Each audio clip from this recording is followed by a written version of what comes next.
आम्हाला आमच्या हक्काचं आरक्षण लागू करा। संपूर्ण महाराष्ट्रानं फडणवीसांना मुख्यमंत्री केलं, केवळ मुंबईने नव्हे कुणाच्याही आश्वासनावर आंदोलन मागे घेणार नाही असा थेट इशारा यावेळी मनोज जरांगे पाटील यांनी दिलाय। मुख्यमंत्र्यांना राजकारण करायचंय असा आरोपही जरांगेंनी केलाय। तर कुणाच्याही आश्वासनावर आंदोलन मागे घेणार नाही असं मनोज जरांगे पाटील यांनी म्हटलेलं आहे। तर कालपासून मनोज जरांगे पाटील यांनी मराठा आरक्षणाच्या मुद्द्यावरती मुंबईच्या आझाद मैदानावरती आपलं उपोषण सुरू केलेलं आहे।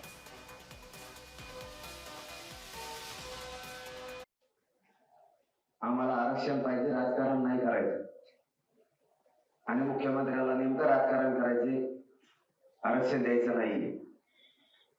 ज्या ज्या स्पॉटवर पोरं असतील त्यांना विनंती आहे, संयम धरा, वाट बघू आपण, शांत राहा, आपण वाट बघू। रस्ते तुम्ही रस्त्याला गाड्या लावण्याऐवजी त्यांनी सरकारनं आणि पोलिसांनी दिलेल्या मैदानावर लावा, माझी विनंती आहे तुम्हाला। मराठी कचरा म्हणून जर ही भावना मुख्यमंत्र्याची असेल तर महाराष्ट्रातल्या मराठ्याच्या भाजपमधल्या काम करणाऱ्या मराठ्यांनी समजून घ्या, तुमचा मुख्यमंत्री गोरगरीब मराठ्यांच्या पोराला मुंबईत आल्यावर किती त्रास द्यायला लागलाय। पोरांचं रात्रीपासून पाणी बंद केलंय, हॉटेल बंद करायचं सांगितले, दादरातून बाथरूम बंद करायला सांगितले।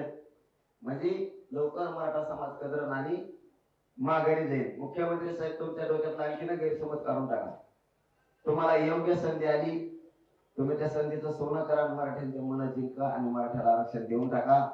हे मराठे कधीच तुम्हाला विसरणार नाही। देव आणखीन दुसऱ्या दिवसाचा उपोषणाचा दिवस आहे, तुम्हाला शब्द देतो, आणखीन तुम्ही मराठ्यांचा संयम बघू नका, मराठ्याला वेठीच धरून त्याचं वाटोळं करू नका। तुमच्या हातात संधी आहे। बीएमसीच्या समोरचे आणि सीएसटीच्या समोरच्या पोरांना विनंती आहे, शांततेने घ्या, नका मिळू देऊ। तुम्हाला जेवायला मिळालं नाही, तुम्हाला पाणी मिळू द्या नाही मुख्यमंत्री, कारण प्रशासक बसलेला असणार आहे सध्या, त्याच्यामुळे कंट्रोल सगळा मुख्यमंत्र्याचा असणार आहे।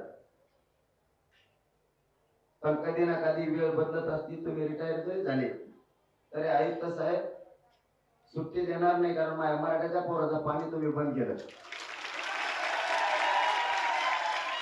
तुम्हाला वाटत असेल मी नोकरीला मग कोणी काही करीत नाही, चांगल्या चांगल्याला गिरलेली आहे, तर तुमचा काहीच विषय नाही।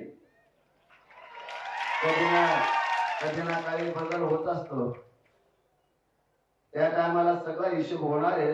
त्यांचं नाव फक्त लिहून ठेवा, बीएमसी आयुक्त कोण आहे। आपल्याला कामाला 10 वर्षाला 20 वर्षाला रिटायर झाल्यावर का होईना, मुख्यमंत्र्याचं ऐकून आमच्या पोराचं पाणी बंद केलं, बाथरूम बंद केले, दुकानं बंद केले।